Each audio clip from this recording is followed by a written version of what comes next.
Hello everyone.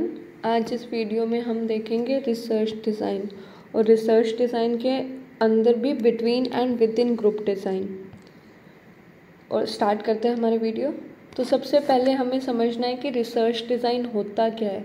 Research design का simple meaning क्या है कि एक ब्लूप्रिंट। एक ब्लूप्रिंट। जैसे कि अगर हम हमारा घर बनाते हैं तो उसका सबसे पहले प्लान तैयार कराते हैं, एक ब्लूप्रिंट तैयार कराते हैं कि यहाँ पे हमारा किचन होगा, यहाँ पे रूम होगा, यहाँ पे वॉशरूम होगा। तो सिंपली ये भी क्या होता है, एक ब्लूप्रिंट या प्लान होता है जिसे रिसर्चर डिसाइड करता है कि रिसर्च कैसे कंडक्ट करनी है, कौन सी इन्फॉर्मेशन कलेक्ट करनी है, कौन से मेथड यूज़ करने हैं और डाटा को कैसे एनालाइज करना है। वो सब किस में आता है, वो सब हमारे रिसर्च डिज़ाइन के अंदर आता है। तो a research design is blueprint or plan that guides the researcher in the collecting, analyzing and interpreting data. It specifies how the research problem will be studied. ये बताता है कि हमारी जो रिसर्च प्रॉब्लम है वो कैसे हम स्टडी करेंगे। तो इसका पर्पस क्या होता है, सबसे पहले to ensure that evidence obtain enables you to answer the research question. कि अगर जैसे हम रिसर्च क्यों कंडक्ट करें कि हमारा जो रिसर्च क्वेश्चन है उसका हमें आंसर मिल सके, यानी कि बेसिकली हाइपोथेसिस प्रूव हो सके, वही है। तो हमारे फर्स्ट में क्या लिख रखा है कि रिसर्च क्वेश्चन का आंसर मिल सके। तो इसीलिए हम रिसर्च डिज़ाइन करते हैं, रिसर्च डिज़ाइन बनाते हैं। To provide a framework for testing hypothesis, कि हमने जो हाइपोथेसिस बनाई है उसको टेस्ट करने के लिए जो भी पूरा प्लान है वो क्या होता है, वो हमारा रिसर्च डिज़ाइन ही होता है। तो हमारी हाइपोथेसिस टेस्ट करने के लिए भी रिसर्च डिज़ाइन बनाया जाता है। नेक्स्ट है to control extraneous variables that could affect the results. कि अगर हमें रिसर्च डिज़ाइन पता होगा कि हम कौन से तरह का कर रहे हैं, किस तरह की रिसर्च कंडक्ट करेंगे, क्या क्या मेथड्स अप्लाई करेंगे, तो तभी हमें पता चलेगा कि हमारी जो एक्सट्रेनियस वेरिएबल्स हैं उनको कैसे कंट्रोल करना है। क्योंकि हमारे पास अलग अलग मेथड्स होते हैं, अलग अलग डिज़ाइन होते हैं, तो उनको डिसाइड करने के बाद में ही हमें पता चलेगा कि हम एक्सट्रेनियस वेरिएबल्स को कैसे कंट्रोल करेंगे। To maximise the validity and reliability of findings. And next is to ensure efficient use of time and resources. कि अगर हम कोई भी काम अनप्लान्ड तरीके से करते हैं तो हमारा टाइम और रिसोर्सेज दोनों बहुत वेस्ट होते हैं। बट अगर हमने कुछ ब्लूप्रिंट तैयार कर लिया, अगर हमने एक प्लान बना लिया, हम सबसे पहले क्या करते हैं, कुछ भी काम करते हैं एक ड्राफ्ट बनाते हैं, तो ये काइंड ऑफ ड्राफ्ट ही है। तो ये हमें बताएगा कि हमें कैसे काम करना है। तो to ensure efficient use of time. अब आता है concept variance in research design. Variance का मतलब क्या होता है, वेरिएंस का सिंपली मतलब है कि जो डिफरेंस आया है डाटा के अंदर उसको हम क्या बोलते हैं, उसको हम वेरिएंस बोलते हैं। ठीक है। तो it tells how much scores differ from each other and from the mean. तो वेरिएंस यानी कि जो डिफरेंस आ रहा है वो क्यों आ रहा है। तो इसके अंदर 3 तरह के मेजर वेरिएंस होते हैं रिसर्च डिज़ाइन में। तो एक होता है एक्सपेरिमेंटल वेरिएंस, एक होता है एक्सट्रेनियस इधर वेरिएंस आएगा, वेरिएबल नहीं आएगा, एंड एरर वेरिएंस। तो ये 3 तरह के वेरिएंस होते हैं। तो सबसे पहले एक्सपेरिमेंटल वेरिएंस। एक्सपेरिमेंटल वेरिएंस का मतलब क्या है कि हमारे पास जो डिपेंडेंट वेरिएबल है, हमने वेरिएबल्स की जो वीडियो है वो डिटेल में उसके अंदर इस टॉपिक को कवर किया है। तो अगर आपने वो नहीं देखी तो आप उसको पहले देख लेना ताकि आपको समझ आ जाए। ठीक है। The variation in dependent variable that occurs due to independent variable. कि हमारा एक्सपेरिमेंटल वेरिएंस, इसमें क्या होता है कि हम एक इंडिपेंडेंट वेरिएबल लेते हैं और उसका इम्पैक्ट हमारे डिपेंडेंट वेरिएबल पे चेक करते हैं। तो एक्सपेरिमेंटल वेरिएंस ये देखता है कि जो हमारे डिपेंडेंट वेरिएबल पे जो डिफरेंस आया है वो इंडिपेंडेंट वेरिएंस के कारण है। ठीक है। तो the variation in dependent variable that occurs due to independent variable. ठीक है। जैसे कि example, difference in learning score due to different teaching method. अगर मान लो हमारे लर्निंग स्कोर के अंदर डिफरेंस किसके कारण आया है, टीचिंग मेथड के कारण, तो वो हमारा क्या है, एक्सपेरिमेंटल वेरिएंस। की मतलब जो हम इंडिपेंडेंट वेरिएबल का इम्पैक्ट चेक करना चाहते हैं उसी का इम्पैक्ट हमारे डिपेंडेंट वेरिएबल पे आता है। नेक्स्ट है एक्सट्रेनियस वेरिएबल। एक्सट्रेनियस वेरिएंस मतलब कि इसको हम कंट्रोल वेरिएंस भी बोलते हैं। कि वेरिएशन, कि अगर हमने देखा था एक्सट्रेनियस वेरिएबल कौन से होते हैं, ऐसे वेरिएबल जो कि इंडिपेंडेंट वेरिएबल नहीं होते बट स्टिल हमारी स्टडी को इम्पैक्ट करते हैं और जिनको हम बहुत बार कंट्रोल करने की कोशिश करते हैं, है ना। तो variation caused by uncontrolled irrelevant factor that are not part of experiment, कि ऐसे वेरिएबल्स या फिर ऐसे फैक्टर्स जो हमारी स्टडी या हमारी एक्सपेरिमेंट का पार्ट नहीं है बट स्टिल हमारे डिपेंडेंट वेरिएबल को इन्फ्लुएंस करते हैं, तो उसको हम एक्सट्रेनियस वेरिएंस बोलते हैं। जैसे कि हमारे students, differences in student IQ और motivation can affect learning outcome regardless of teaching method. जैसे कि हम ये देख रहे थे कि हमारा टीचिंग मेथड का इम्पैक्ट क्या है ना, teaching method impact on learning, है ना। बट अगर हमारे पास ये, अगर इसके कारण इम्पैक्ट है तो वो क्या है, एक्सपेरिमेंटल वेरिएंस है। अगर एक्सट्रेनियस वेरिएबल, अगर स्टूडेंट के आईक्यू के कारण क्या है, डिफरेंस है, तो वो हमारा एक्सट्रेनियस वेरिएबल होगा। तो रिसर्चर इन वेरिएबल्स को कंट्रोल करने की भी ट्राई करते हैं अलग अलग मेथड से, जैसे कि randomisation, matching, holding them constant. ये भी हमने उस वीडियो में, जो वेरिएबल्स वाली वीडियो, उसमें डिटेल में कवर किया है। नेक्स्ट है एरर वेरिएंस, यानी कि एरर यानी कुछ गलती हो जाना, यानी कि हमें समझ नहीं आ रहा कि किस फैक्टर के कारण चेंजेस आया है, मतलब हमने हमारी स्टडी के अंदर कुछ एरर्स कंडक्ट किए हैं। तो जैसे एग्जांपल दे रखा है कि पार्टिसिपेंट की अटेंशन के अंदर कुछ चेंजेस हो गए, और या फिर उसने कुछ रैंडम गेस कर लिया, तो उसके कारण भी हमारी स्टडी के अंदर इम्पैक्ट डिफरेंसेस आ सकते हैं। तो उसको हम क्या बोलेंगे, उसको हम एरर वेरिएंस बोलते हैं। अब आता है criteria of good research design. तो हमारे रिसर्च डिज़ाइन का कुछ क्राइटेरिया होता है, जैसे कि मतलब उसे डिसाइड होता है कि वो एक बढ़िया रिसर्च डिज़ाइन है या नहीं है। तो इसमें 3 हमने क्राइटेरिया डिसाइड कर रखे हैं। तो पहला क्या है कि capability to answer research question, control of variables और जनरलाइजेबिलिटी। तो पहला क्या है कि capability to answer research question, कि हमने जो क्वेश्चन को, मतलब जो हमारी प्रॉब्लम है या जो हमने रिसर्च क्वेश्चन डिसाइड किया उसका आंसर दे सके। हमें ऐसा रिसर्च डिज़ाइन बनाना है, इस वे में बनाना है कि हमें हमारे क्वेश्चन का आंसर मिल सके, ठीक है। ये मतलब जिससे हमारी हाइपोथेसिस क्या हो सके, टेस्ट हो सके और हम उसको प्रूव कर सकें। नेक्स्ट है कंट्रोल ऑफ वेरिएबल्स, यानी कि एक ऐसा रिसर्च डिज़ाइन होना चाहिए जिसके अंदर हम एक्सट्रेनियस वेरिएबल्स को क्या कर सके, कंट्रोल कर सके, ताकि वो हमारे डिपेंडेंट वेरिएबल के अंदर कोई इम्पैक्ट ना डाले, और जो इम्पैक्ट आए वो सिर्फ किसके कारण आए, वो हमारे इंडिपेंडेंट वेरिएबल के कारण आए। तो उसको हम बोलते हैं कंट्रोल ऑफ वेरिएबल्स। नेक्स्ट है जनरलाइजेबिलिटी, यानी कि हम पूरी पॉपुलेशन के ऊपर उसको क्या कर सके, उसको अप्लाई कर सके।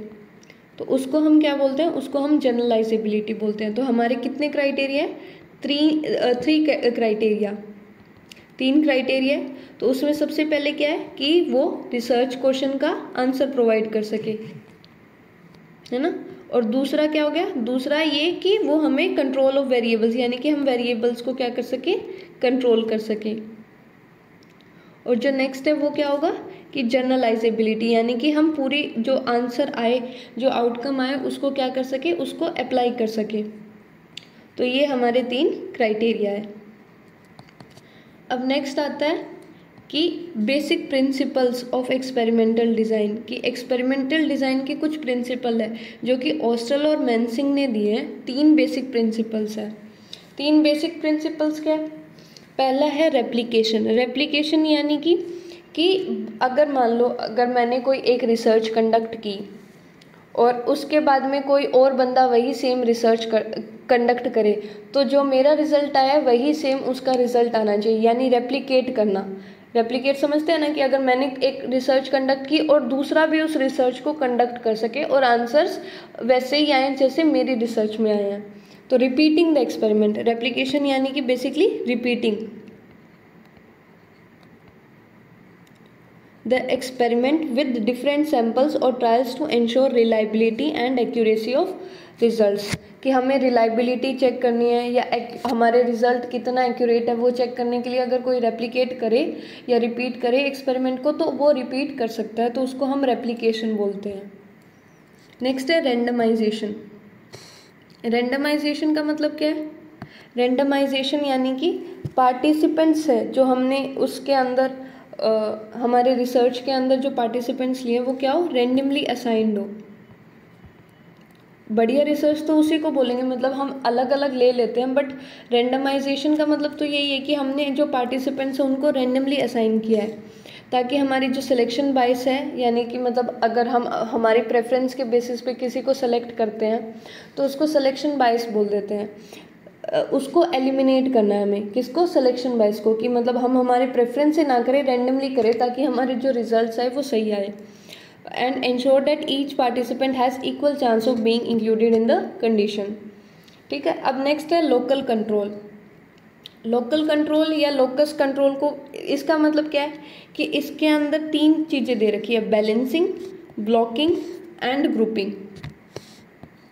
तो इसमें इन तीनों का मतलब समझना है हमें। बैलेंसिंग का मतलब क्या है कि ये इंश्योर करना कि मतलब जो हमारे स्टूडेंट्स हैं वो सेम नंबर में हो। जैसे अगर कोई हमने स्टडी कंडक्ट किया है, उसमें हमने 2 ग्रुप ले लिए, तो उसमें सेम नंबर ऑफ बॉयज़ हो, सेम नंबर ऑफ गर्ल्स हो, तो उसको हम क्या बोलते हैं, बैलेंसिंग बोल देते हैं। अब ब्लॉकिंग क्या है कि ब्लॉकिंग में क्या, एक स्पेसिफिक फैक्टर पे डिवाइड कर देना। जैसे कि बैलेंसिंग था एक, बैलेंसिंग में क्या करना, जैसे कि हमने सेम नंबर ऑफ, अगर 2 ग्रुप है, अगर हम कोई स्टडी कर रहे हैं तो उसमें 2 ग्रुप ले लिया हमने और दोनों ग्रुप में क्या कर दिया, बैलेंस कर दिया। यानी कि अगर 10 बॉयज़ इसमें है तो 10 इसमें ले लिए, 15 इसमें है तो 15 इसमें ले लिए। अब ब्लॉकिंग में क्या होगा, ब्लॉकिंग के अंदर कोई एक स्पेसिफिक फैक्टर ले लेंगे और उसको सब डिवाइड करेंगे। जैसे कि अगर हमने एज को एक स्पेसिफिक फैक्टर ले लिया तो हम एज के बेसिस में अलग अलग ग्रुप बना देंगे कि 10 से 15 का एज ग्रुप, फिर 15 से 30 का एज ग्रुप, ऐसे स्पेसिफिक एज ग्रुप बना देंगे। और ग्रुपिंग में क्या होता है कि सिमिलर स्टूडेंट्स को एक ग्रुप या पेयर में मैच करना। जैसे पेयर में मैच करने का एग्जांपल बताती हूँ मैं आपको, कि जैसे 2 स्टूडेंट्स है ना, 2 स्टूडेंट्स है, उनका आईक्यू क्या है, उनका आईक्यू सेम है, तो एक जो स्टूडेंट है उसको इस ग्रुप में डाल देंगे और दूसरा जो स्टूडेंट है उसको इस ग्रुप में डाल देंगे, तो इसको हम ग्रुपिंग या मैचिंग बोलते हैं। तो ये हमारा जो ऐसा रिसर्च डिज़ाइन होना चाहिए जिसके अंदर हम बैलेंसिंग, ब्लॉकिंग और ग्रुपिंग कर सकें। तो ये होता है, ये थे हमारे 3 प्रिंसिपल्स। कौन से, एक था रेप्लिकेशन, दूसरा रैंडमाइजेशन और तीसरा लोकल कंट्रोल। अब हम एक बेसिक आइडिया समझते हैं कि हम इस वीडियो में करेंगे क्या।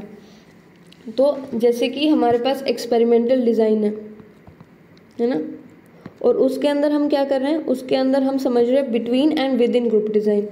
तो इसके अंदर हम लेंगे between group and with in group design. ये काइंड ऑफ हम क्या कर रहे हैं, एक ब्लूप्रिंट ही देख रहे हैं कि हम इस वीडियो में समझेंगे क्या, कि मतलब किस किस तरह के डिज़ाइन हमें समझने हैं विद इन ग्रुप। अब जो हमारा बिटवीन ग्रुप है, इसके अंदर भी हमारे पास 3 टाइप्स है। तो पहला टाइप, दूसरा और तीसरा। पहला क्या है, randomised group design, randomised group design, और एक है हमारा matched group design, randomised group design, एक है हमारा मैश्ड ग्रुप डिज़ाइन,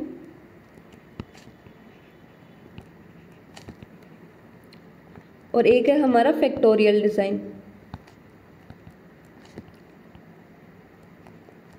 और विद इन जो ग्रुप डिज़ाइन है, इसके अंदर हमें 2 समझना है।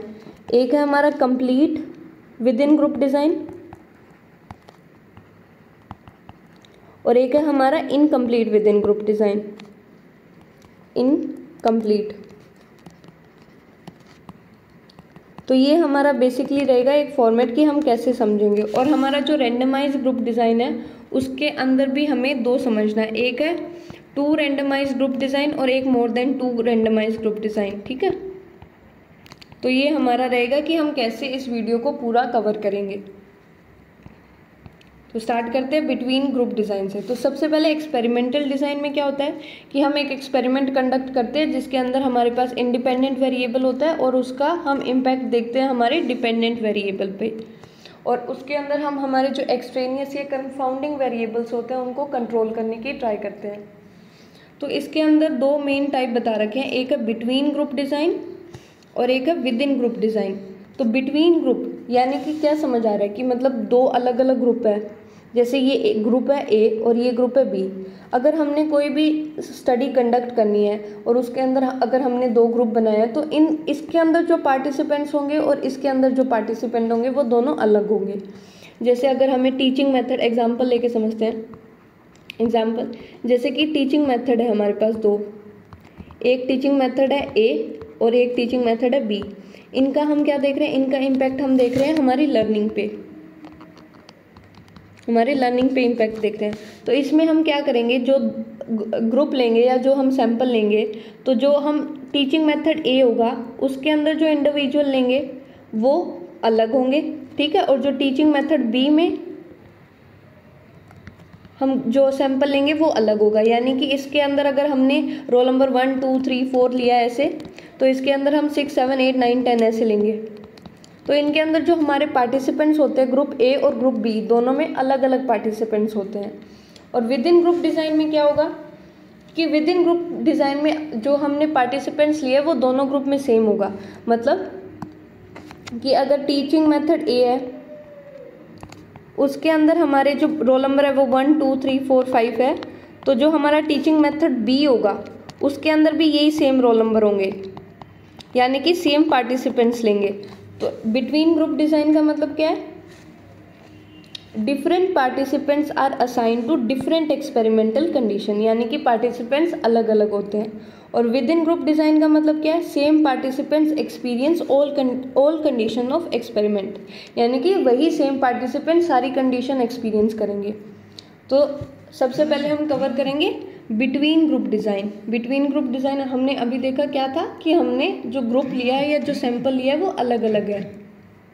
तो between group design is an experimental design in which different participants are assigned to different groups and each group experience only one level of independent variable, यानी कि उसको एक तरह का इंडिपेंडेंट वेरिएबल दिया जाता है। जैसे उसमें हमने देखा था कि स्टडी मेथड है, तो जो हमने एक टीचिंग मेथड 1 है वो कुछ पर्टिकुलर इंडिविजुअल्स को दिया था और जो टीचिंग मेथड सेकंड था वो हमने कुछ पर्टिकुलर इंडिविजुअल्स को दिया था, पर दोनों जो हमारे पार्टिसिपेंट्स थे वो अलग अलग थे। तो इसका पर्पस क्या होता है, this design is used to compare the effect of different experimental conditions while avoiding carry over effects. Carry over effects क्या होता है, जैसे कि अगर मान लो मैं कोई एक कंडीशन एक्सपीरियंस कर रही हूँ, जैसे मान लो अगर सेम मटेरियल है, यानी कि मुझे अगर रिसर्च डिज़ाइन के बारे में पढ़ना है, सेम मटेरियल है, रिसर्च डिज़ाइन है अगर मेरा टॉपिक, कि हमें बच्चों को एक टॉपिक है रिसर्च डिज़ाइन वो याद करवाना है, और वही सेम पार्टिसिपेंट्स ए पार्टिसिपेंट्स है, मतलब जो एक है मेथड ए जिसमें हम क्या कर रहे हैं, बच्चों को वीडियो दिखा के रिसर्च डिज़ाइन के बारे में अवेयर करवा रहे हैं, ठीक है। और जो दूसरा मेथड क्या है, उसके अंदर सपोज कि एक लेक्चर मेथड है कि कोई आ रहा है, कोई वर्कशॉप कर रहा है या कोई प्रोफेसर आ रहा है वो लेक्चर दे रहा है, ठीक है। तो इसमें क्या होगा कि अगर मान लो सेम इंडिविजुअल्स होंगे, तो अगर उन्होंने पहली बार वीडियो में देख लिया और दूसरी वही सेम पार्टिसिपेंट्स क्या कर रहे हैं, लेक्चर से देख रहे हैं, तो उनके अंदर जो उन्होंने वीडियो से देखा था उसका इफेक्ट भी रहेगा, कैरी ओवर इफेक्ट होगा, यानी कि जो उन्होंने उनका इफेक्ट ए में आया था वो दूसरी जो कंडीशंस होगी उसमें कैरी हो सकता है, उसको हम क्या बोलेंगे, कैरी ओवर इफेक्ट्स। जैसे which happen when the same participant experience more than one condition, कि मतलब सेम पार्टिसिपेंट एक से ज़्यादा कंडीशन को एक्सपीरियंस करते हैं, जब तब जो इफेक्ट आता है उसको हम क्या बोलते हैं, कैरी ओवर इफेक्ट बोलते हैं। इसका की फीचर क्या है कि हमारा जो हर ग्रुप में होता है वो इंडिपेंडेंट सैंपल होता है, यानी कि अलग अलग सैंपल होता है। अब हमने इसमें टाइप देखा था कि जो बिटवीन ग्रुप डिज़ाइन है उसके अंदर क्या है, एक है हमारा रैंडमाइज्ड, एक है हमारा मैश्ड ग्रुप और एक है हमारा फैक्टोरियल। तो हम स्टार्ट करते हैं रैंडमाइज्ड ग्रुप डिज़ाइन से। तो रैंडमाइज्ड ग्रुप डिज़ाइन में क्या होगा कि participants are assigned to groups randomly, जैसे कि नाम सजेस्ट कर रहा है कि रैंडमली क्या करेंगे, रैंडमली करेंगे हम असाइन। रैंडमली यानी कि हर एक इंडिविजुअल्स के इक्वल चांस है कि वो हमारे ग्रुप में या हमारे सैंपल में आ सकता है ना। Are statistically equivalent and controlling for participant related confounds की, मतलब ये रैंडमाइजेशन हम क्यों करते हैं, ताकि जो एक्सट्रेनियस वेरिएबल्स है उनका इम्पैक्ट कम हो सके। और इसके 2 सब टाइप्स देखे थे हमने, एक था 2 रैंडमाइज्ड ग्रुप डिज़ाइन और दूसरा है more than 2 randomised group design. Simple है, जैसे इसका नाम सजेस्ट कर रहा है, इसके अंदर 2 ग्रुप होंगे और इसके अंदर 2 ग्रुप से ज़्यादा ग्रुप हो सकते हैं। तो इसको डिटेल में देखते हैं। टू रैंडमाइज ग्रुप डिज़ाइन, इसका मतलब क्या है? A two randomise group design is a between group design in which participants are randomly assign to one of the 2 groups. कि हमारे पास 2 ग्रुप होते हैं, तो हम रैंडमली उन दो ग्रुप में से रैंडमली डिसाइड करते हैं। जैसे कि एक होता है हमारा एक्सपेरिमेंटल ग्रुप और एक होता है हमारा कंट्रोल ग्रुप। टू रैंडमाइज नाम दे रखा है, यानी कि इसमें 2 ग्रुप्स है, एक है हमारा एक्सपेरिमेंटल, एक है कंट्रोल। एक्सपेरिमेंटल ग्रुप कौन सा होता है? जिसको हम इंडिपेंडेंट वेरिएबल प्रोवाइड करते हैं। और दूसरा कंट्रोल ग्रुप क्या होता है? जिसको हम इंडिपेंडेंट वेरिएबल प्रोवाइड नहीं करते। तो एक्सपेरिमेंटल ग्रुप को क्या मिलेगा? ट्रीटमेंट मिलेगा, कंडीशन मिलेगी। और जो दूसरा कंट्रोल ग्रुप है उसको कोई ट्रीटमेंट नहीं मिलेगा। एग्जाम्पल जैसे कि हमने ले लिया, हम देख रहे हैं कि म्यूज़िक का इम्पैक्ट देख रहे हैं हम हमारी मेमोरी पे, म्यूज़िक का इम्पैक्ट मेमोरी पे, है ना, या कंसंट्रेशन पे देख रहे हैं। और इसमें हम क्या करेंगे? एक को हम क्या देंगे? एक को हम म्यूज़िक देंगे, यानी कंडीशन देंगे, और दूसरे को हम म्यूज़िक नहीं देंगे। तो जिसको म्यूज़िक देंगे उसको क्या बोलेंगे हम? एक्सपेरिमेंटल ग्रुप, और जिसको नहीं देंगे उसको कंट्रोल ग्रुप। तो इसमें पर्पस क्या होता है? To compare the effect of one experimental condition against a baseline और कंट्रोल कंडीशन। कि जो कंट्रोल ग्रुप है वो क्या होगा? एक हमें बेसलाइन ही प्रोवाइड करेगा कि अगर मान लो इम्पैक्ट, अगर हम इंडिपेंडेंट वेरिएबल नहीं देते तो क्या इम्पैक्ट आता है। तो वो एक क्या हो गया? बेस ही हो गया, जिससे हम कंपेयर करेंगे किसी भी ग्रुप को। ठीक है, तो ये होता है हमारा two randomise group design. Example दे रखा है जैसे a study testing whether a new memory training program improves recall. कि हमने एक मेमोरी ट्रेनिंग प्रोग्राम स्टार्ट किया है और उसके कारण हमारी रिकॉलिंग पावर, यानी कि कुछ भी याद करने की क्षमता इम्प्रूव होती है या नहीं होती। तो इसमें क्या होगा? इसमें एक जो ग्रुप होगा उसमें उसको क्या मिलेगी? उसको ट्रेनिंग मिलेगी, और जो दूसरा ग्रुप होगा उसको ट्रेनिंग नहीं मिलेगी। ठीक है, तो इसमें जो डिपेंडेंट वेरिएबल है वो क्या होगा? हमारा मेमोरी परफॉर्मेंस, जिसको हम अलग अलग ग्रुप में कंपेयर करेंगे। यानी कि एक इसमें जो पार्टिसिपेंट्स है वो अलग है और इसमें जो पार्टिसिपेंट्स है वो अलग है। तो एडवांटेज ये है कि ये सिंपल है बिल्कुल। इसमें हम कन्फाउंड्स को या जो हमारे एक्सट्रेनियस वेरिएबल है उनको रैंडमाइजेशन के थ्रू कंट्रोल कर सकते हैं और ईजी टू इंटरप्रेट है। लिमिटेशन क्या हो गया? कि हमें लार्ज सैम्पल साइज चाहिएगा, क्योंकि हमें इसमें भी अलग इंडिविजुअल्स को लेना है और इस ग्रुप में के अंदर भी हमें अलग इंडिविजुअल्स को लेना है। अब दूसरा क्या है? रैंडमाइजेशन में not control for all differences. की रैंडमाइजेशन, जैसे हम बोल रहे हैं कि रैंडमाइजेशन के थ्रू हम एक्सट्रेनियस वेरिएबल को कंट्रोल करने की ट्राई करते हैं, बट ये ज़रूरी तो नहीं है कि रैंडमाइजेशन के थ्रू सारे वेरिएबल्स कंट्रोल हो जाए। तो इसके कारण क्या होगा कि ये भी इसकी एक लिमिटेशन हो जाएगी। अब आता है next, more than two randomise group design. जैसे कि उसके अंदर हमने 2 ग्रुप लिए थे, इसके अंदर हम 2 ग्रुप से ज़्यादा ग्रुप लेते हैं। A more than two randomized group design is a type of between group experimental design where participants are randomly assigned to 3 or more groups। कि 3 या 3 से ज़्यादा ग्रुप हो सकते हैं। मतलब 2 तो हमने देख लिया था, एक कंट्रोल और एक एक्सपेरिमेंटल, वो तो हमारा टू रैंडमाइज्ड ग्रुप डिज़ाइन में ही हो गया। इसके अंदर हम क्या करते हैं? इसमें 2 से ज़्यादा ग्रुप होते हैं, यानी 3 या 3 से ज़्यादा ग्रुप हो सकते हैं। और हर एक ग्रुप के अंदर जो मेंबर्स होते हैं उनको अलग कंडीशंस दी जाती है, यानी कि मेंबर्स भी अलग होते हैं और उनको अलग अलग कंडीशन भी दी जाती है। और इसके अंदर हम जो इंडिविजुअल्स हैं उनको रैंडमली असाइन करते हैं। इसका पर्पस क्या है?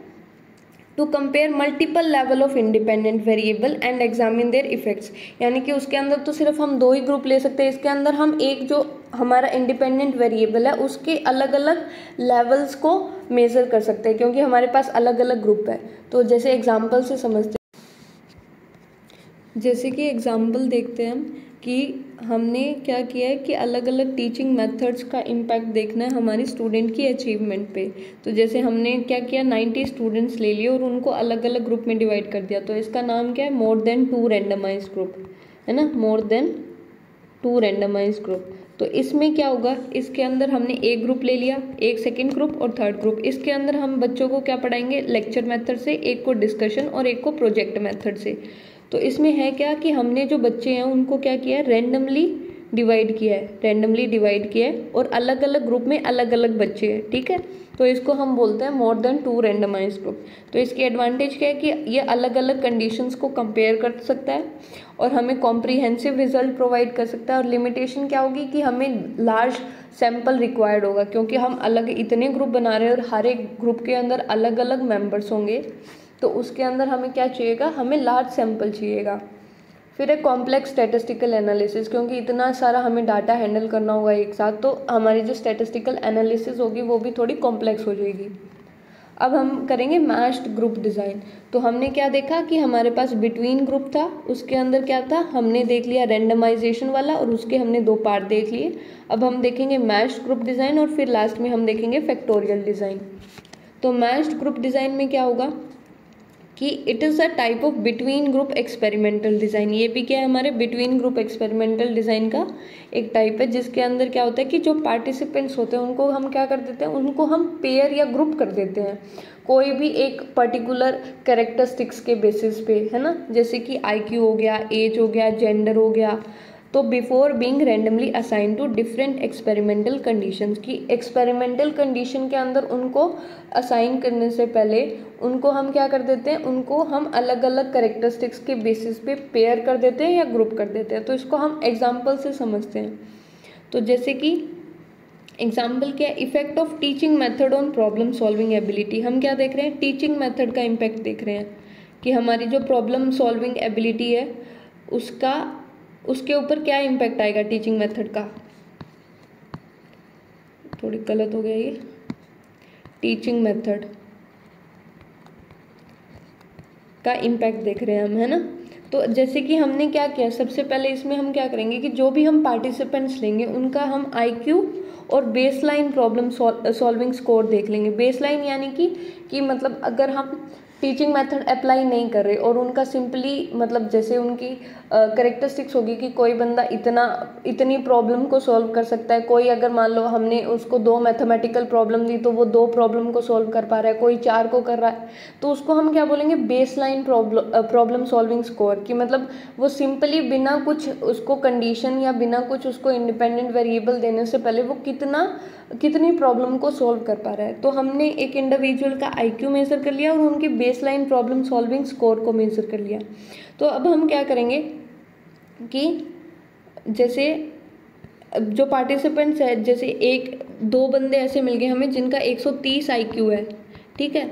तो अगर हमारे पास 2 टीचिंग मेथड है, एक टीचिंग मेथड A है, एक टीचिंग मेथड B है, इन दोनों का इम्पैक्ट हम प्रॉब्लम सॉल्विंग एबिलिटी पे देख रहे हैं। तो हम जो एक बंदा 130, इसका नाम सपोज राम है और इसका नाम श्याम है, ठीक है। तो हम क्या करेंगे, जो एक बंदा है राम उसको A ग्रुप में डाल देंगे और जो दूसरा बंदा है उसको श्याम को इस ग्रुप में डाल देंगे, क्योंकि क्या था, इनका IQ सेम था। तो अब हमारा जो अलग अलग मेथड्स हैं उनके अंदर हमने क्या कर दिया, पेयर कर दिया, है ना, कि एक बंदा 130 वाला एक ग्रुप में होगा और एक जो दूसरा 130 वाला है वो दूसरे ग्रुप में होगा। तो randomly assign 1 member of each pair to method A and other to the method B। तो ऐसे हम क्या करेंगे, उनको पेयर कर देंगे और उनको अलग अलग ऐसे एक को एक ग्रुप में और दूसरे को दूसरे ग्रुप में। और फिर हम क्या देखेंगे, फिर हम देखेंगे कि प्रॉब्लम मेथड लगाने के बाद कि उनकी प्रॉब्लम सॉल्विंग एबिलिटी के अंदर इम्प्रूवमेंट आई है या नहीं आई है। तो ये था हमारा मैच ग्रुप डिज़ाइन। तो इसका पर्पस क्या होता है कि to control for individual differences, कि हमने क्या कर दिया, इंडिविजुअल डिफरेंसेस को कंट्रोल कर दिया, क्योंकि हमने दोनों के अंदर वही सेम इंडिविजुअल को डाल दिया कि इसका भी अब हमें पता है 130 स्कोर है और इसका भी 130 IQ है। तो that could affect the dependent variable thereby increasing the internal validity of the experiment. तो इसमें क्या है, जैसे अगर सपोज कि ये 2 बंदे जो इतने हाई इंटेलिजेंट है उन दोनों को ही अगर हम A ग्रुप में डाल देते तो हमारा जो टीचिंग मेथड A था वो क्या हो जाता, वो सुपीरियर हो जाता है ना, कि ये प्रूव हो जाता कि जो टीचिंग मेथड A है वो ज़्यादा सुपीरियर है, वो ज़्यादा अच्छे इम्पैक्ट ला रहा है। बट इन एक्चुअल में जो क्या सिनेरियो है कि हमारे जो ग्रुप A में बंदे थे उन दोनों का ही IQ स्कोर क्या था, 130 था। पर अब हमने इसको मैच पेयर करके क्या कर दिया, एक बंदे को एक ग्रुप में डाल दिया और दूसरे को दूसरे ग्रुप में डाल दिया। एडवांटेज क्या है कि इसमें हमारे एक्सट्रेनियस वेरिएबल कंट्रोल हो गया, जैसे कि इंटेलिजेंस इम्पैक्ट कर सकती थी तो हमने इंटेलिजेंट को इक्वली डिवाइड कर दिया। दूसरा क्या है कि इसकी स्टैटिस्टिकल पावर होती है वो ज़्यादा होती है। लिमिटेशन क्या है कि टाइम कंज्यूमिंग है, मैचिंग में नॉट बी परफेक्ट, की मैचिंग में भी प्रॉब्लम आ सकती है, और लार्ज पार्टिसिपेंट, अगर हमने बहुत ज़्यादा पार्टिसिपेंट ले रखे हैं तो उनके अंदर मैचिंग की प्रॉब्लम बहुत ज़्यादा आ सकती है कि उनके लिए सूटेबल भी नहीं हो सकता। अब आते हैं फैक्टोरियल डिज़ाइन।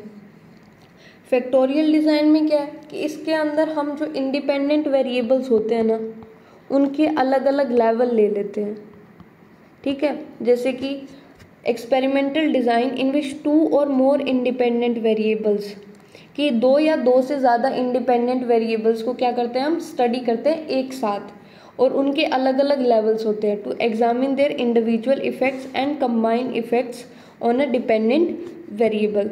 तो जैसे इसको हम लिखते कैसे हैं फैक्टोरियल डिज़ाइन को, ये याद रखना है 1a इंटू बी। ए यानी कि एक ए है जो वो हमारा एक इंडिपेंडेंट वेरिएबल है, फर्स्ट इंडिपेंडेंट वेरिएबल है, और जो हमारा 2 जो बी है वो हमारा सेकेंड इंडिपेंडेंट वेरिएबल है, सेकेंड इंडिपेंडेंट वेरिएबल है। तो अब इसमें क्या होगा कि इसमें ए का मतलब है number of levels of independent variable 1। जैसे एग्जांपल से समझते हैं, उससे हमें ज़्यादा अच्छे से समझ आएगा।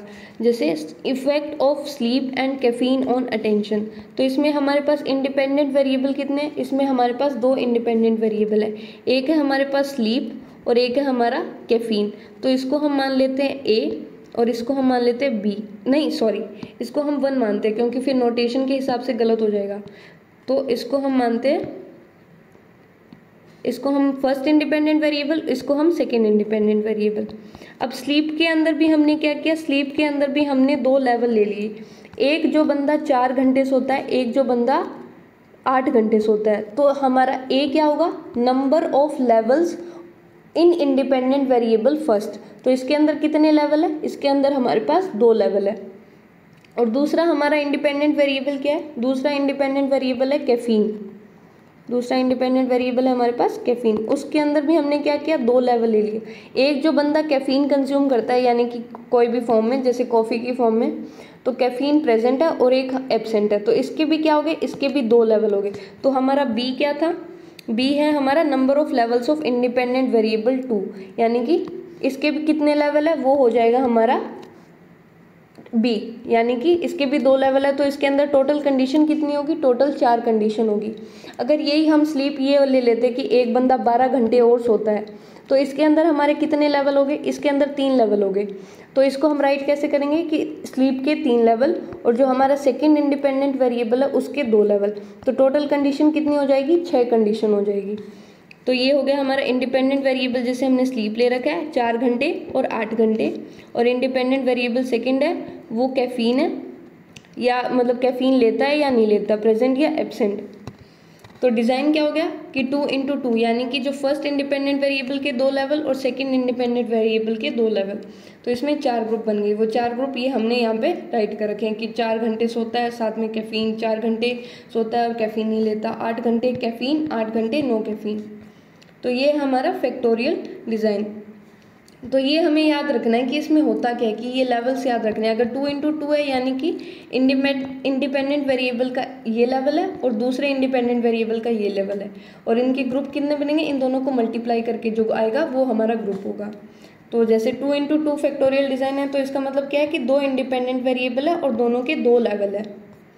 और इसके फिर एडवांटेज और डिसएडवांटेज क्या होगा, test main effects and interactions, efficient for multi variable research, कि ये क्या देख सकता है कि ये मेन इफेक्ट को भी देख सकता है और साथ में इंटरेक्शन भी देख सकता है। इंटरेक्शन यानी कि जैसे कि अगर 2 वेरिएबल्स इंटरेक्ट करें, कि 8 घंटे सो रहा है और स्लीप ले रहा है, तो ये इंटरेक्ट ही कर रहे हैं, है ना। तो इसमें क्या होगा कि इंटरेक्शन भी नोटिस कर सकता है। और मल्टी वेरिएबल यानी कि हमारे पास बहुत अलग अलग वेरिएबल और उनके भी लेवल हो, तो उसके लिए ये जो रिसर्च डिज़ाइन है वो एफिशिएंट होगा। लिमिटेशन क्या है कि कॉम्प्लेक्स हो जाएगा, लार्ज सैंपल रिक्वायर्ड है और इंटरप्रिटेशन डिफ़िकल्ट हो सकती है। अब आता है विद इन ग्रुप डिज़ाइन। हमने क्या कर लिया, हमने बिटवीन ग्रुप को कवर कर लिया। अब आएगा विद इन। विद इन में क्या था कि जैसे अगर हमारे पास टीचिंग मेथड ले रहे हैं हम, टीचिंग मेथड का इम्पैक्ट हमारे देख रहे हैं हम लर्निंग पे, तो टीचिंग मेथड एक है हमारा ए और दूसरा है बी। तो इसके अंदर जो पार्टिसिपेंट है और इसके अंदर जो पार्टिसिपेंट है, दोनों के अंदर क्या है, दोनों के अंदर सेम पार्टिसिपेंट्स है, तो उसको हम क्या बोलेंगे, विद इन ग्रुप डिज़ाइन बोलेंगे या विद इन सब्जेक्ट डिज़ाइन बोलेंगे। तो is a experimental design in which the same participants are exposed to all levels of independent variable. अब जैसे एग्जांपल के थ्रू बता रखा है कि बैकग्राउंड म्यूजिक है उसका हम इम्पैक्ट देख रहे हैं कंसंट्रेशन पे। तो इंडिपेंडेंट वेरिएबल क्या होगा, टाइप ऑफ म्यूजिक, यानी कि एक हमने ले लिया नो म्यूजिक, एक हमने ले लिया सॉफ्ट और एक लाउड म्यूजिक। और डिपेंडेंट वेरिएबल क्या है, हमारा परफॉर्मेंस देखनी है हमारे कंसंट्रेशन टास्क पे। तो हर एक पार्टिसिपेंट तीनों तरह से टास्क परफॉर्म करेगा, मतलब कि वही सेम पार्टिसिपेंट्स को हम म्यूज़िक देंगे, वही सेम पार्टिसिपेंट को हम सॉफ्ट म्यूज़िक देंगे, वही सेम पार्टिसिपेंट्स को हम लाउड म्यूज़िक देंगे और उन्हीं सेम पार्टिसिपेंट्स को बिना म्यूज़िक के टास्क परफॉर्म करवाएंगे। तो इसको हम क्या बोलते हैं, विद इन ग्रुप डिज़ाइन। और इसका क्या की फीचर्स क्या है कि एक group one group of participants, यानी कि एक ग्रुप ऑफ पार्टिसिपेंट्स होता है, इसमें अलग अलग ग्रुप नहीं होते, वही एक सेम ग्रुप हमने ले लिया। अगर वही 10 बच्चे हमने क्लास में से ले लिए तो वही 10 बच्चे हर एक टास्क को परफॉर्म करेंगे। Each participant experience every condition, की हर एक पार्टिसिपेंट को हर एक कंडीशन एक्सपीरियंस करनी पड़ेगी। Comparison is made with in same participants, की कंपैरिजन हम उन्हीं पार्टिसिपेंट्स का कर सकते हैं। जैसे कि अगर मान लो एक बच्चा अगर कोई राम, अगर एग्जाम्पल लेते हैं कि राम है, अगर उसी का कंपैरिजन हम कर सकते हैं अलग अलग कंडीशन में कि वो म्यूज़िक के साथ कैसा परफॉर्म करता है, बिना म्यूज़िक के कैसा परफॉर्म कर सकता है। तो अलग अलग कंडीशन में उसका क्या हो सकता है, कंपैरिजन हो सकता है। Usually analysed using repeated measures of ANOVA, कि इसको हम जो हमारा रिपीटेड मेजर अनोवा जो टेस्ट होता है उसके थ्रू हम एनालाइज करते हैं। ये हम आगे आने वाले वीडियोज़ के अंदर पैरामेट्रिक और नॉन पैरामेट्रिक टेस्ट को डिटेल में कवर करेंगे। इसके भी दो टाइप्स है, विद इन ग्रुप के क्या है, दो टाइप है, एक है complete with in group design और दूसरा क्या है, incomplete within group design. Complete with in group design और इनकम्प्लीट। तो हमने बेसिकली देखा क्या है कि एक्सपेरिमेंटल डिज़ाइन होता है, उसका क्या होता है, एक बिटवीन ग्रुप होता है और एक विद इन ग्रुप होता है ना। तो इसमें क्या था, इसमें एक था हमारा रैंडमाइजेशन, एक था हमारा मैश ग्रुप और एक था हमारा फैक्टोरियल डिज़ाइन। और इसके हमने देखा था दो पार्ट से कि 2 रैंडमाइज ग्रुप और मोर देन 2 रैंडमाइज ग्रुप। और विद इन ग्रुप में क्या है, इसके भी दो पार्ट्स है, एक है कंप्लीट विद इन ग्रुप और एक है हमारा इनकम्प्लीट विद इन ग्रुप। तो हम अब करेंगे कंप्लीट और विद इन ग्रुप, कंप्लीट और incomplete within group design क्या होता है। तो complete with in group design, तो इसमें एक चीज़ हमें याद रखनी है कि जो हमारा विद इन ग्रुप डिज़ाइन होता है उसके अंदर ऑर्डर इफेक्ट्स और जो हमारे कैरी ओवर इफेक्ट्स हैं उनका इम्पैक्ट आ सकता है। ठीक है, कैरी ओवर इफेक्ट्स, तो ये इसकी क्या है, काइंड ऑफ डिसएडवांटेज है। हम ट्राई करते हैं कि ये ना आए अलग अलग टेक्निक से, बट इसकी ये एक डिसएडवांटेज है कि जो ऑर्डर इफेक्ट्स और कैरी ओवर इफेक्ट्स है उनका इम्पैक्ट होता है इंडिविजुअल की परफॉर्मेंस पे। तो हमने देखा था ऑर्डर इफेक्ट्स की किस ऑर्डर में हम कंडीशंस प्रोवाइड कर रहे हैं, कैरी इफेक्ट्स यानी कि एक कंडीशन का इम्पैक्ट दूसरी पे हो जाना, तो ये इसकी एक लिमिटेशंस होती है। तो every participant is expose to all conditions of independent variable, ये हमें पता ही है कि हर एक पार्टिसिपेंट्स को हर एक कंडीशन मिलेगी। तो the order of condition is counter balance to control for order effects, कि जो हम किस तरह प्रोवाइड करेंगे,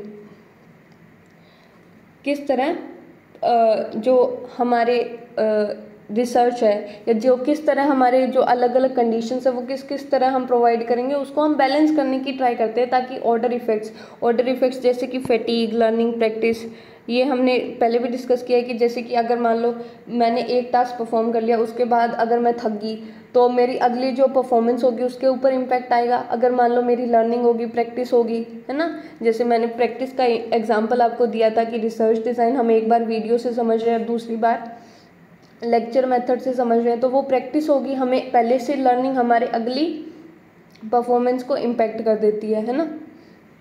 तो इसका इम्पैक्ट आता है और हम इसको ट्राई करते हैं कि काउंटर बैलेंस करने की, कि ये इम्पैक्ट ना आए। तो इसमें दो मेथड दे रखे हैं हमें, ABBA, और दूसरा है लैटिन स्क्वायर डिज़ाइन।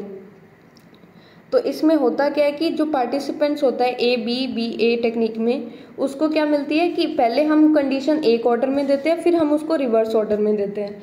जैसे कि पहले अगर एग्जांपल से समझते हैं कि दो कंडीशन है हमारे पास, एक हम देख रहे हैं सपोज उसका जो इंडिविजुअल उसकी हम मेमोरी पावर देख रहे हैं, है ना, मेमोरी या कंसंट्रेशन पावर देख रहे हैं। तो एक बार हमारे पास है एक क्वाइट एनवायरनमेंट और दूसरे बार है हमारा नॉइस एनवायरनमेंट।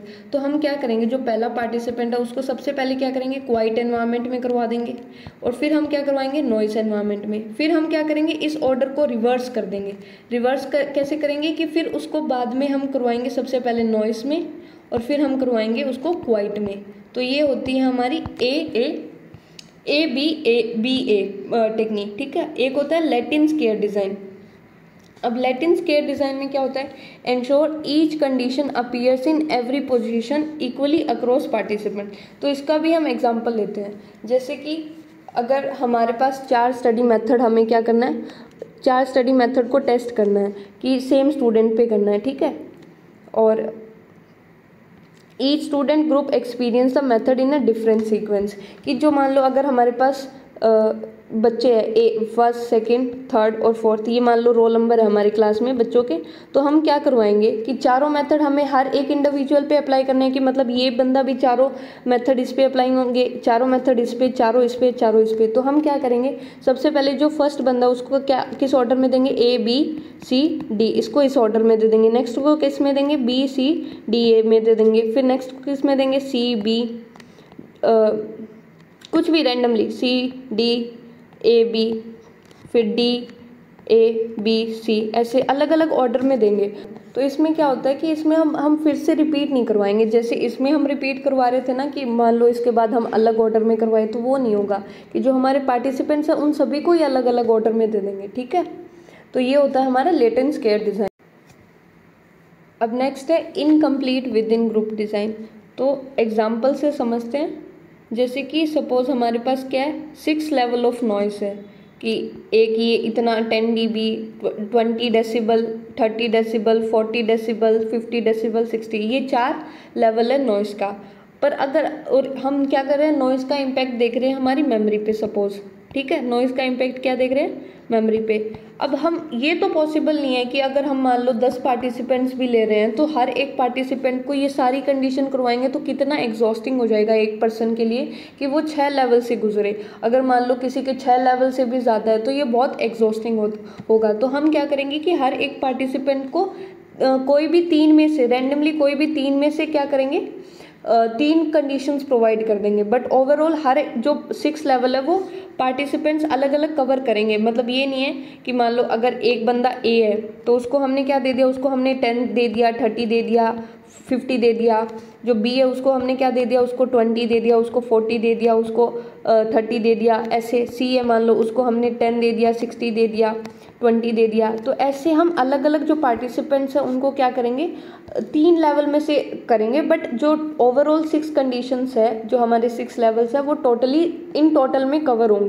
तो इसको हम बोलते हैं incomplete within group design. तो इसमें each participant experience only some of the condition, कि मतलब कुछ कंडीशन होती है बट ओवरऑल क्या होती है कि जो पार्टिसिपेंट्स हैं वो इन टोटल में सारी कंडीशंस कवर कर देते हैं। तो इसको यूज़ कब करते हैं कि व्हेन इट्स नॉट पॉसिबल और practical for one person to do every condition, कि मतलब इतना मतलब टाइम कंज्यूमिंग टास्क हो जाएगा अगर हम सारी कंडीशन एक इंडिविजुअल से करवाएंगे। तो ऐसे जो जब सिनेरियो प्रेजेंट होते हैं तो हम क्या करते हैं, incomplete within group design को कंडक्ट करते हैं। So this was all for this video and thank you for watching it. I hope you like this video.